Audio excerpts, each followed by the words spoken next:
afinal na internet tudo é 24 horas, começando mais um Relatos da Metrópole nesta segunda-feira, dia 8 de junho de 2020. Mais uma vez agradecendo a todos que estão aí nos apoiando. Já peço para você dar o seu like, para você se inscrever no canal, né? Já estamos além de 100 inscritos aí, caminhando para 200 inscritos, e a gente sempre conta com o apoio dos amigos. Então você se inscreve no canal, dá o seu like, seus comentários também são muito importantes. Temos recebido comentários, graças a Deus, todos elogiosos, mas as críticas, repito, as críticas construtivas sempre são bem-vindas. Falar a respeito da Metrópole nesta semana, primeiro que nós temos uma novidade, nós temos uma entrevista muito importante que eu fiz com a doutora Linda Pereira aqui em Portugal, que é uma das referências na realização de eventos. Ela é CEO de uma empresa chamada CPL ou CPL Events e já realizou dezenas, quiçá centenas de eventos, não só aqui em Portugal, mas na Europa toda, Portugal, Espanha. Ela tem vários hubs, já realizou no Brasil, na Inglaterra, já realizou também em países africanos. Ela tem diversos contatos e é uma referência porque faz eventos importantes. Já fez eventos políticos com o Dr. Antônio Costa, por exemplo, primeiro-ministro de Portugal, Dr. Marcelo Rebelo de Sousa, presidente de Portugal, e vários empresários, enfim. E ela vai dar uma panorâmica, né, do que está passando o setor de eventos por conta de tudo isso, da quarentena, do confinamento do coronavírus, né, e as perspectivas ainda para 2020. Ela defende que 2020 ainda não é um ano que terminou.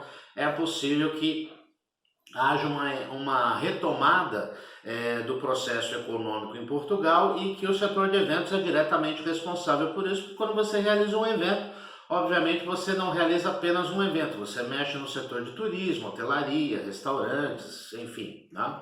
Então é uma entrevista super legal que eu convido para você assistir na íntegra. Em relação aqui a Portugal, antes de nós soltarmos a entrevista, temos já o desconfinamento completo, com algumas restrições em relação a Lisboa. Como eu disse no vídeo da semana passada, Portugal está fazendo uma mensuração diária do número de infectados e do número de óbitos, sempre se mantendo aí na casa do 1%. Houve um acréscimo, passou de 1% na região de Lisboa e na região do Vale do Tejo, onde eu me encontro, né? Aqui não é grande Lisboa, é grande Santarém, mas estamos no meio do caminho. E obviamente que todos os esforços estão para que não haja um aumento muito grande desses números. Então, ainda setores comerciais estão aguardando para liberar, e o mais importante, todos unidos, todos em Portugal, governantes, setores da oposição, população, empresários, que inclusive é o que nós vamos falar com a doutora Linda, todos unidos para preservar as vidas, que é o mais importante de tudo, sempre lembrando que Portugal está dando uma aula, né? Se nós formos analisar a quantidade de mortos que nós temos aqui no enredor, principalmente Espanha, porque Portugal é cercado pela Espanha por todos os lados, e do lado oeste é o Oceano Atlântico, o número de óbitos, em que pese nós, obviamente, lamentarmos, mas o número de óbitos aqui em Portugal é infinitamente menor do que Espanha, França, Reino Unido, Itália. Ou seja, Portugal está fazendo a lição de casa, está fazendo bem feito, tomando todos os cuidados para a retomada das atividades. Também voltou o campeonato português no meio de semana, né? Ainda sem torcida, não existe muitas perspectivas de torcida, e uma grande novidade para quem curte futebol é que possivelmente a final da Champions League, que deve acontecer ali por volta de setembro, deve sair de Istambul e vir para Lisboa. Um prato cheio para quem gosta, para quem está aqui vai ser uma sorte, de repente, se Deus quiser, tem inclusive acesso ao público para ver uma final de Champions, que sempre vale a pena. Então vamos à entrevista da doutora Linda Pereira. Ela vai falar a respeito de eventos, fala a respeito de Portugal, fala a respeito do comportamento das pessoas e o que ela espera depois da pandemia, não apenas no setor de eventos, mas também no comportamento das pessoas. Acompanhe. Bom, no canal Silvio Miceli, nós conversamos com Linda Pereira, que é uma das referências do setor de eventos aqui em Portugal, não só em Portugal, Portugal como Europa como um todo, nós vamos poder falar mais isso. Ela que já tem aí know-how, aliás, know-how é mais antigo, agora a molecada fala expertise, né? Na realização de eventos em Portugal, Espanha, Alemanha, Europa como um todo, também tem na África, Costa do Marfim, ela vai falar a respeito disso, também no Brasil. E vamos falar, obviamente, da questão da pandemia, nem teria o porquê ser diferente, porque Linda Pereira, que, como disse, é uma das referências na área de eventos e de networking e de relação humana aqui em Portugal e na Europa como um todo, e de repente o setor de evento é um dos mais prejudicados na questão da pandemia. Então, Linda, agradecendo mais uma vez a sua presença, obrigado. Nós tentamos gravar uma outra vez aí, não deu certo, mas hoje, se Deus quiser, vai dar. E eu pergunto para você, como lidar com um evento, onde o evento, o contato humano, o contato pessoal, o networking, o cafezinho, o olho no olho, enfim, o corpo fala, o body language, enfim, como é que vai fazer evento online? Como é que a gente consegue transpor isso para o online? Se existe essa alternativa e se o online substitui ou não o encontro pessoal. Mais uma vez, obrigado. Obrigada, Silvio, por me teres convidado. O prazer é todo meu.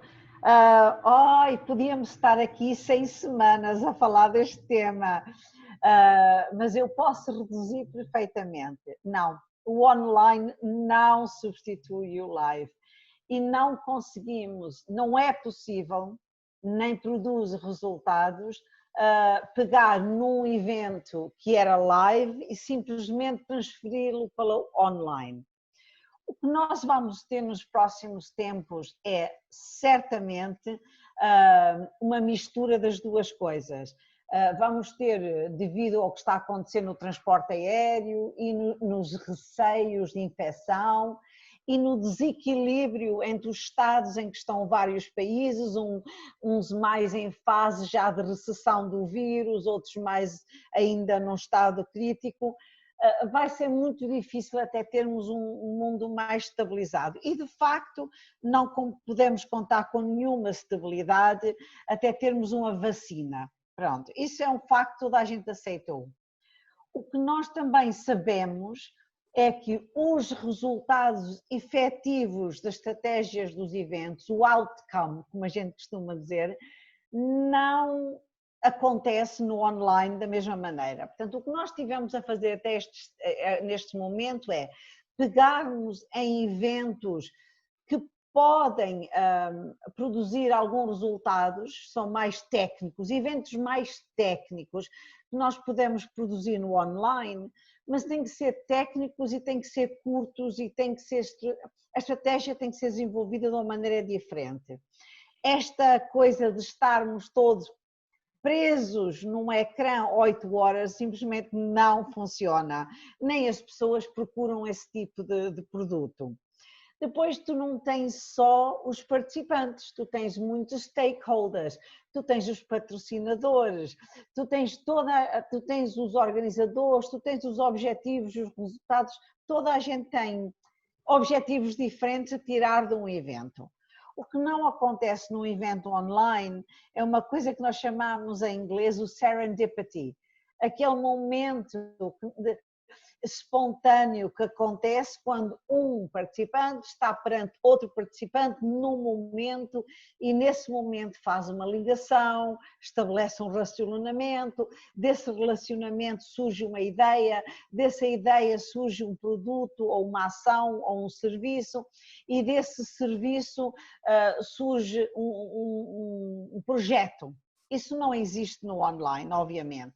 Que é o popular networking, né? É o popular networking. Isso então não existe mesmo. Que é fundamental para você que trabalha com comunicação e eventos, e eu que estou mais na parte de comunicação, sem networking nós estamos mortos. não é? Aliás, a networking, todos nós sabemos cientificamente que é a razão principal dos eventos, em que as pessoas participam nos eventos. Mas, de facto, o que nós temos que perceber é que os eventos vão voltar. Talvez vão voltar, vai haver várias fases, nós agora estamos a adequar os nossos eventos live, que já estão a acontecer, mas está-se a adequar a uma preparação prévia que exige mais cuidado na proteção dos participantes, no incutir confiança em todos os envolvidos, mas que os eventos agora vão começar nacionais. Vamos ter o participante nacional, o orador nacional, vamos ter menos pessoas, até porque os locais dos eventos só vão poder aceitar a quase pouco mais de 1/3 do espaço, das número de pessoas que cada espaço permitia.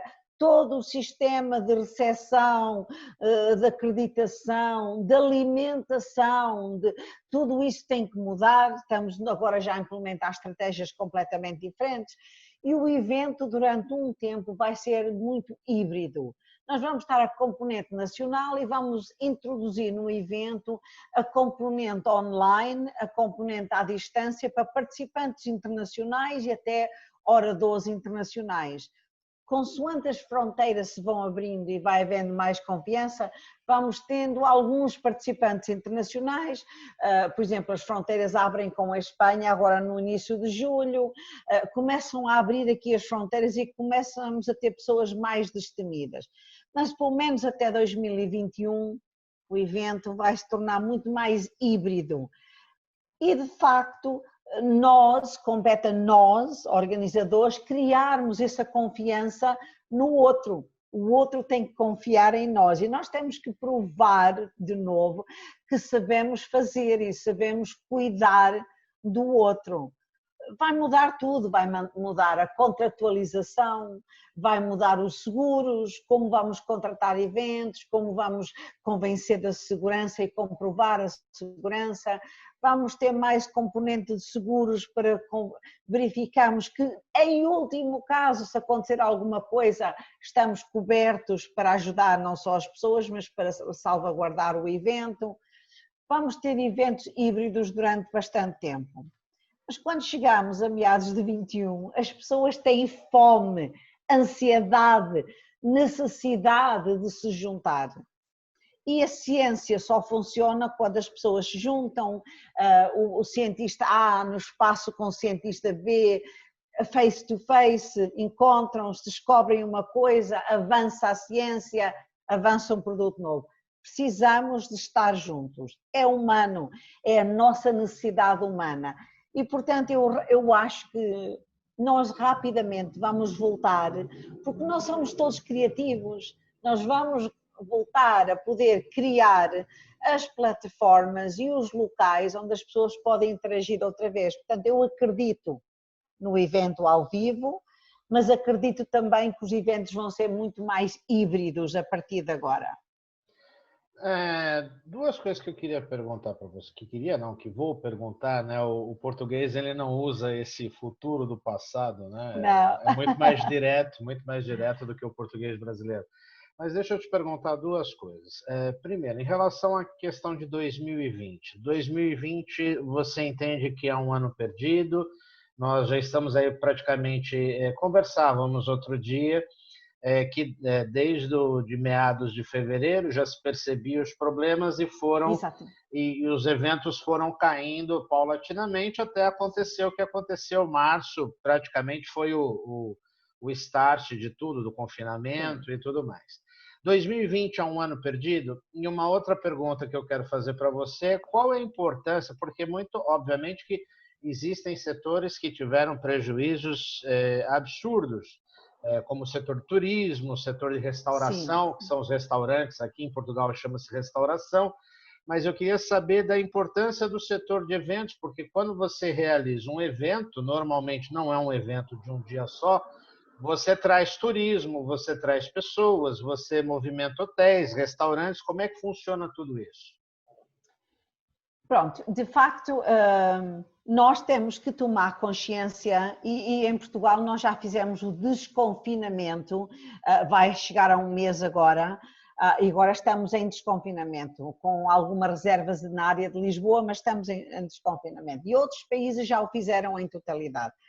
De facto, nós cuidamos da saúde, agora temos que cuidar da economia. E é urgente. Nós, além de termos que ir lá para fora, que é importante criarmos imunidade, nós agora temos que começar a trabalhar para a imunidade, é muito importante. Primeiro foi para salvar os sistemas de saúde, vamos lá. Agora temos que proteger os mais fracos, mas temos que salvar a economia, porque sem economia também não há mais nada, nem saúde. Portanto, nós precisamos da economia. E eu vejo, e o Silvio já... Né? Exatamente. E o Silvio... O americano que fala que não existe almoço grátis, né? Uma frase que a gente repete. Sim. A fatura chega para alguém pagar. Precisa ver tem quem que vai se pagar. Tem que se pagar. E a economia é precisa para o emprego, para as nossas vidas, para os nossos filhos, etc. E o Silvio já sabe, já me ouviu dizer isto várias vezes, em que eu considero totalmente e absolutamente que os eventos são aceleradores da economia. Eu não vejo o evento como uma coisa leve, uma coisa de entretenimento, uma coisa de prazer. Eu vejo os eventos como uma business option. Os eventos são aceleradores da economia. É pelos eventos que nascem as novas empresas, é pelos eventos que há inovação, é pelos eventos que aceleramos a economia, que criamos feiras, que criamos negócios, que criamos vendas, que internacionalizamos. Portanto, efetivamente, os países que já perceberam isso, grandes exemplos como o Canadá, a Singapura, a Suíça, a Áustria, todos eles, a América, todos eles sabem que os eventos são drivers, são aceleradores económicos. Portanto, muito mais para mim urgente do que o turismo é abrir aos eventos de uma maneira sensata, de uma maneira racional e de uma maneira protetora e cuidada. Temos que começar os eventos, porque temos que acelerar a economia. A economia estagnou e agora os eventos são exatamente esses aceleradores. E então, para mim, é mais importante abrir aos eventos do que preocupar-se com outras coisas neste momento. Mas também, de facto, é verdade, os eventos, o que têm em comum com o turismo, porque eu não considero os eventos turismo e não considero que estou nem sequer na alçada de turismo, mas reconheço que o que é que os eventos têm em comum com o turismo? Usam as mesmas infraestruturas e usam as infraestruturas económicas no horizontal. Portanto, os eventos fazem uso do transporte, fazem uso dos restaurantes, dos hotéis. Um evento para 10 pessoas precisa de 237 profissões. Porque tu tens de ter o design, o arquiteto, o carpinteiro, o empregado de mesa, a hospedeira, o orador, o técnico informático, tu nunca mais acabas de técnicos. Portanto, eles fomentam o emprego e usam as estruturas do turismo. Sim. Tirando o evento e havendo o medo do turismo e havendo desemprego e a redução económica da renda das pessoas, obviamente o turismo vai levar muito mais tempo a levantar, mas muito mais tempo. O turismo é um ano perdido, efetivamente. A maior parte dos hotéis vão abrir em julho, já perderam o verão, vão ter 20%, 30%. Não é os mercados nacionais que vão garantir a subsistência dos hotéis. Os mercados nacionais não chegam, então em Portugal, não chegam para manter o turismo. Os eventos, sim, são drivers e são aceleradores e devemos focar em trazer os eventos e o discurso e o debate e a imaginação e a inovação e os negócios outra vez para a frente. O turismo é um ano perdido para o turismo. Eu acredito também que se correr bem e não tivermos uma segunda onda grave, que muita gente vai fazer turismo de inverno, para países, aqueles países que têm clima de inverno bom. Se vocês olharem, por exemplo, neste momento o Reino Unido obriga 14 dias de quarentena para toda a gente que regresse ao Reino Unido. Quem é que tem tempo para estar 14 dias em quarentena depois de voltar de férias? Não tem, portanto, esquece. Portanto, mas o que eu acredito é, consoante vai melhorando esta exposição ao vírus, os britânicos vão fazer short breaks, vão fazer turismo em outubro para aqueles países que têm o privilégio de terem bom clima na estação do fim do ano. E depois, um inverno menos rigoroso, que é o caso aqui de Portugal. Portugal vai beneficiar do turismo de outubro, novembro, etc. E nós estamos a ver em Portugal os eventos a partir de setembro a regressar. Por exemplo, eu já tenho eventos a partir de setembro. Portanto, eventos a partir de setembro a regressar, que vai dar aquele cliente de mais alto rendimento e vamos começar a ver o turismo a voltar mais pós-verão. Obviamente não vai compensar a perda que nós tivemos, nós vamos ver, a economia perdeu-se. Portugal é um local que a partir de março está sempre cheio, os hotéis estão sempre cheios. Portanto, nós vamos perder praticamente de março a agosto, é muito tempo. E vai haver uma retoma muito curta, muito pequena. Se houver muito desemprego e se as empresas morrerem, porque agora compete aos governos investirem no emprego, investirem nas empresas, porque ao investirem nas empresas, especialmente nas pequenas e nas microempresas, estão a salvar emprego, não estão a salvar empresários, estão a salvar emprego. É muito melhor salvar emprego do que pagar desemprego, não é? E então, de facto, não há argumento. E neste momento é o que os governos estão a tentar fazer, é salvar emprego. Mas, de facto, a economia começa a fazer a curva. Eu acredito profundamente, com todos os clientes que falam no mundo inteiro, com todas as conversas que falam, eu acredito profundamente que 2021 vai ser um grande ano logo no início, mesmo sem vacina, porque as pessoas vão já estar habituadas a conviver com o vírus, vão estar habituadas às precauções que têm que tomar, passa a ser segunda natureza. Nós passamos a habituar-nos. No momento que eu acredito que seja meados de 2021, temos uma vacina, a partir daí a economia não vai acelerar como a crise, não vai ser aquela aceleração de curva pequena, vai ser uma curva, vai ser uma linha reta, porque as pessoas neste momento é o receio, é o medo que faz com que as pessoas se rastreiam. Mas de facto eu não considero 20 perdido, mas considero seriamente danificado, seriamente danificado. Você falou da questão do governo e de salvar empregos, é muito melhor salvar empregos do que você ter que pagar seguro-desemprego, etc., que infelizmente vai na contramão no Brasil, que é justamente o contrário, estão falando justamente o contrário, mas enfim, daí dá para discutir mais 6 horas a respeito disso. Sim, dá. Mas eu queria saber de você o seguinte, Portugal, por ser um país, em tese, menor, que tem menos recursos, etc., foi um dos que deu o maior exemplo em relação à questão do combate ao coronavírus, à pandemia da Covid-19. Tanto que não só foi parabenizado pela Angela Merkel, né, primeira-ministra alemã, e pelo Donald Trump, presidente dos Estados Unidos, não vou entrar no mérito dos dois também, porque há os que gostam. Claro, obviamente. Obviamente, mas são dois países de relevo, parabenizando o governo português, o primeiro-ministro, o doutor Antônio Costa, o doutor Marcelo Rebelo de Sousa, a Assembleia da República, enfim.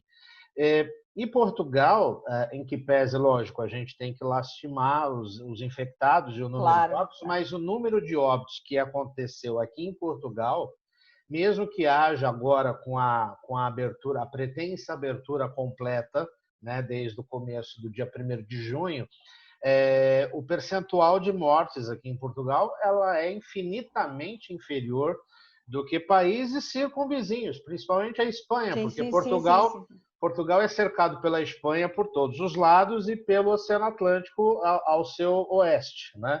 E outros países próximos. Nós temos aqui a Itália, nós temos a França, nós temos o seu próprio país de origem, que não falamos no início, que você é nascida na Inglaterra e criada aqui em Portugal, né? E eu queria também que, no começo eu falei a respeito de Costa do Marfim, mas na verdade eu me equivoquei. Você tem relações comerciais com Cabo Verde, que é uma das antigas colônias portuguesas. Como é que está essa relação com os africanos e também como é que você vê o comportamento do povo português e do governo português no combate à pandemia, que resultou num número infinitamente menor de mortes, que, repito, devem ser lastimadas, mas muito menor do que vimos aqui ao nosso redor. Uma das coisas que eu tenho que tirar o meu chapéu ao governo português foi a velocidade, foi a rapidez. Aqui há vários intervenientes, porque ninguém pode ter sucesso sozinho. Se o governo implementasse medidas, mas o povo não fizesse, ou as empresas não fizessem, nada funcionava. O que funcionou bem em Portugal, e que eu acho que é um exemplo maravilhoso, é que o governo foi rápido e exigente. O mandar toda a gente para casa imediatamente, sem hesitação, foi absolutamente fantástico. E depois, o que funcionou bem foi toda a oposição e o governo unidos. Toda a gente se juntou com a mesma filosofia. Primeiro passo, salvar as pessoas, proteger as pessoas. Segundo passo, incutiu já mais um parceiro, que foi os empresários, através da Confederação Empresarial de Portugal, liderada pelo António Saraiva, que conhece muito bem. Sim. Foi uma estratégia fantástica, e eu aqui tenho que dizer que muito e quase 99% de mérito ao António, que é uma pessoa de causas e uma pessoa de estratégia. O António liderou os empresários, pôs-nos todos nós, grandes, médios e pequenos, a remar na mesma direção. Todos juntos a fazer propostas em parceria com o governo. Isto é o que é preciso fazer agora. Porquê? Porque quando tu paras a economia, isto não pode ser só parar a economia. Sim. Portugal é 97% microempresários. Tu mandas um microempresário fechar a sua empresa, ele não tem salário para ele, não tem salário para pagar a ninguém, não pode pagar a fornecedores, é uma cadeia. Eu não posso pagar a ti, tu não podes pagar aos teus fornecedores, e toda a gente, e a empresa falha. Portanto, imediatamente a Confederação, a Assembleia, os líderes da oposição, temos que ser sinceros, o governo, toda a gente percebeu que mandar toda a gente para casa, tratámos da saúde e tratámos da economia ao mesmo tempo. Foi uma estratégia feita sem, e tu estavas cá e ouviste, Silvia, sabes que eu estou a dizer a verdade, sem uma única voz contra. Não havia uma.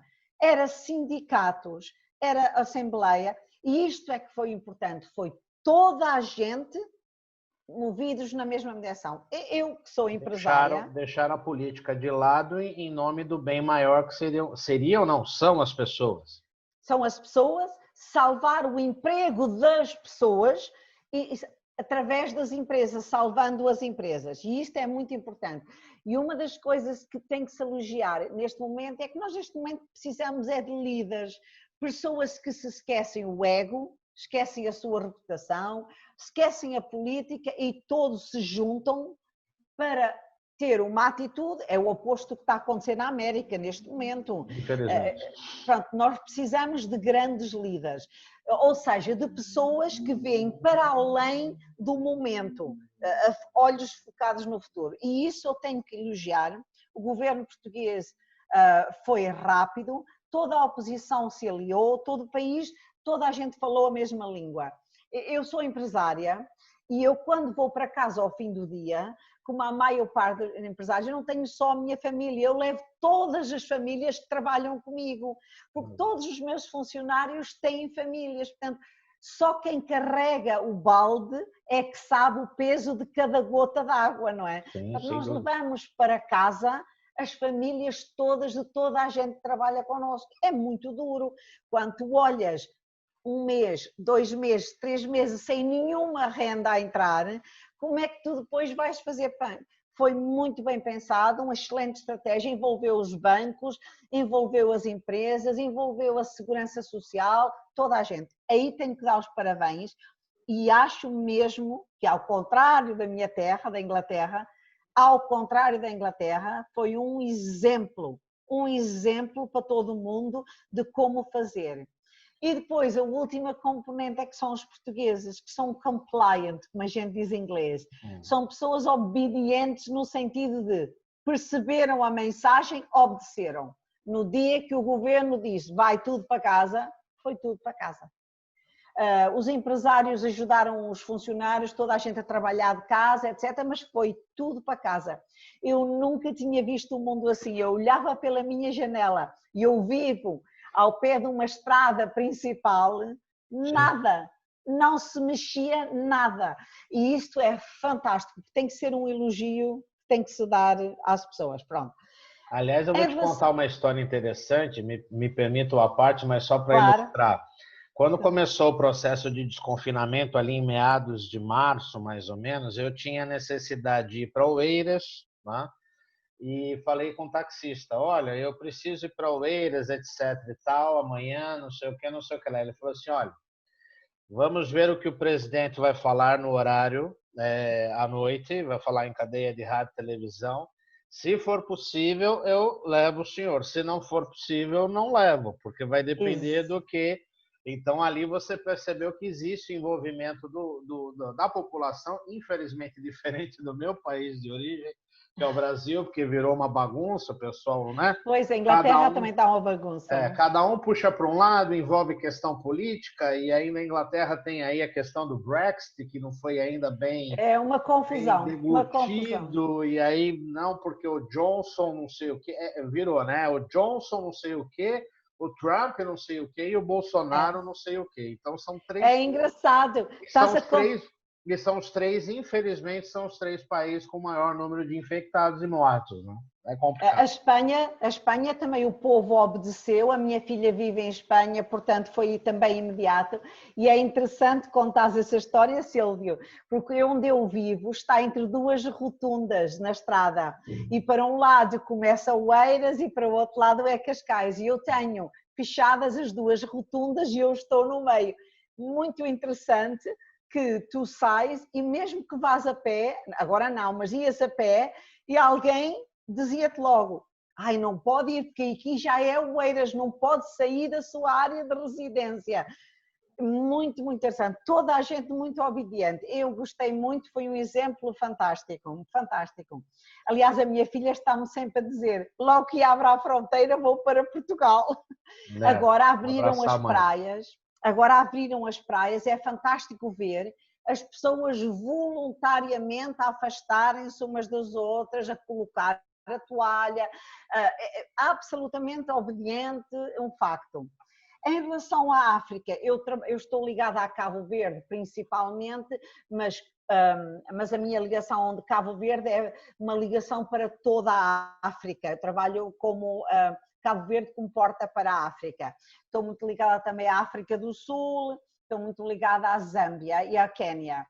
E de facto, eles têm tido muita sorte, nós não temos visto um alastrado de casos à África.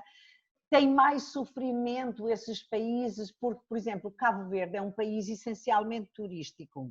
Sim. E Cabo Verde, mais de 25% da sua economia é turismo. Isto é uma aflição, como devem imaginar, porque são ilhas, as ilhas fecharam, também um povo obediente, foi imediatamente fechado, as ilhas ficaram, aliás o meu ministro ficou numa ilha e a esposa dele está noutra ilha, porque eles na altura estavam em trabalho, acabaram os voos, acabou tudo. O meu ministro está há 12 semanas separados da sua esposa que está em outra ilha. Portanto, de facto, tem impactado mais, mas há uma vontade. O povo africano há muitos anos que sofre, são países mais pobres. Sim, portanto, há uma resiliência natural das pessoas, a rapidez com que as pessoas encontram subsistências alternativas é fantástico. Obviamente que eles não têm a capacidade económica de ajudar o seu povo que tem os países europeus e uma União Europeia, não é? É diferente, mas há um grande esforço. As primeiras pessoas que o governo de Cabo Verde imediatamente tratou de ajudar são as vendedeiras, como eles dizem, nos mercados, que ficaram sem clientes, isso é muito, muito importante. Tem havido também uma grande união também política entre os vários partidos e tem havido no âmbito do turismo e do meu setor uma grande capacidade de comunicar, tem comunicado muito, muito bem, tem comunicado, agora a nossa TAP vai começar a fazer voos para Cabo Verde já a partir de julho, e tem havido uma grande capacidade deles comunicarem o destino. Nós temos poucos casos, nós somos um país que o Covid não tocou muito, nós preservamos-nos, é um país seguro, etc. Continuar a comunicar é que é a solução. Sim. Comunicar para fora o que tu estás a fazer. E isso vai ajudar eles a recuperar também mais depressa. Mas são economias que vão ficar muito mais afetadas do que as nossas. Sem dúvida. Linda, mais uma vez agradecemos sua presença. Para encerrar, você é uma pessoa que, não vou dizer que há décadas, senão eu vou te chamar de velha. Exatamente. Porque mexer com idade de mulher pode ser no Brasil, pode ser na Inglaterra, pode ser em Portugal. Perigoso. Mas você que tem uma experiência, enfim, enorme com lidar com pessoas, né? Principalmente o setor de eventos, ele lida com pessoas empreendedoras, pessoas que estão buscando outras alternativas, que são empreendedoras, que são criadoras, que eu não gosto muito de usar essas frases comuns, mas é aquela coisa assim, de pensar, think out of the box, né? Pensar fora da caixa, aquela coisa toda. Agora, uma coisa que me preocupa, existe uma frase que está sendo repetida assim aqui ou alhures, de que nós, seres humanos, voltaremos melhores do que a pandemia. E aí, você que é uma pessoa especializada em ser humano, eu vou fazer uma pergunta facílima para você responder, quase não tem várias digressões e divergências, mas voltaremos melhor? Você acredita realmente que o ser humano, lato sensu, obviamente, ele pode ter aproveitado essa oportunidade para repensar muitas coisas, ou movido pelo medo, talvez no começo nós estejamos mais precavidos, mas no dia a dia, à medida que a rotina vai nos apoderando novamente, voltaremos tudo quanto antes do quartel de Abrantes. Olha, Silvio, eu costumo dizer que eu sou uma optimista, mas uma optimista bem informada, não é? Eu de facto gostava muito de acreditar estas coisas que andam para ser ditas em todos os países, que vamos agora ser mais sustentáveis, vamos olhar mais ao ambiente, vamos cuidar mais do nosso vizinho. Não acredito. A família, né? Não, vamos diminuir a quantidade, vamos deixar, os workaholics vão deixar de existir, vamos cuidar da família. Eu também não. Não acredito, porquê? Porque eu acho que o ser humano gosta do seu conforto e tem se habituado a ser muito centrado em si próprio. Nós estamos a viver a época dos pequenos imperadores, pessoas que querem tudo agora, já e com menos esforço possível. E por muito bonito que isto seja, no momento que houver uma vacina, nós vamos voltar a hábitos antigos. Eu não estou a acreditar, gostava, mas não estou a acreditar que toda a gente vai abdicar do seu automóvel.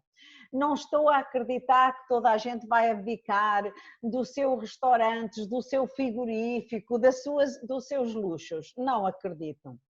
Eu acredito que as pessoas ficaram mais sensibilizadas para certas coisas e que acabou a desculpa de eu não sabia. Nós agora sabemos, não é? E acredito que está outro vírus já por aí que nos vai apanhar. Enquanto estamos a estudar da vacina deste, já vem aí outro. Porque nós estamos a mexer com a natureza, nós estamos a mexer com o ambiente e sempre houve vírus. Vamos lá ver, há 100 anos era a influenza, depois foi o Gripe SARS. espanhola. Sim, nós estamos melhores por causa disso? Não estamos, porque nós acabamos por acreditar, acho que nós todos trazemos dentro de nós uma confiança que é alguém, não sou eu, alguém está a cuidar disto. Eu posso continuar, alguém está a cuidar disto. O que eu aprendi nesta pandemia é que ninguém está a cuidar disto, não podemos confiar. Cada um que se vire. Porque eu ainda hoje não consigo perceber, Silvio, como é que não havia um plano estruturado para uma coisa destas, para uma pandemia. Já se fala desde 2012 que se fala em pandemias, o Bill Gates fez discurso sobre pandemias, já se fala. E há de vir outra, e há de vir outra, e há de vir outra. Mas nós, afinal, não havia ninguém com um plano. Mas, meu Deus, agora talvez a gente comece a planear qualquer coisa. E nós começamos todos a habituar-nos à ideia que vai haver um plano. Vai haver um plano. Alguém há de ter o plano. E eu tenho pena, mas mesmo sendo optimista, eu acho que nós não somos tão bonzinhos assim. Nós somos muito egoístas. Era bom e eu gostava e quero apostar que a próxima geração que vem aí será um bocadinho mais marcada pelo vírus do que a minha geração. Que a geração que vem aí, que mantenha a memória, esta memória, e que não vão mudar muito, mas que mudem um bocadinho, que alterem as coisas e que pelo menos tenham um plano. Pelo menos tenham um plano, porque desta vez deu para aprender que ninguém tem plano. Tá certo, querida. Linda, querida, mais uma vez, obrigado pela sua presença, tá certo? Estou à disposição também quando você precisar, muito feliz. Aliás, depois, quando puder, fale com o doutor Antônio Saraiva, que eu andei mandando umas mensagens para ele, ele ainda não me respondeu, mas quero conversar com ele também. O canal aqui está aberto à disposição dos amigos portugueses. E como se diz aqui em Portugal, viva Portugal e beijinhos. Fica com Deus. Beijinhos e viva Portugal. Obrigada, Silvio. Até à próxima. Tchau, Um tchau. beijo. Tchau.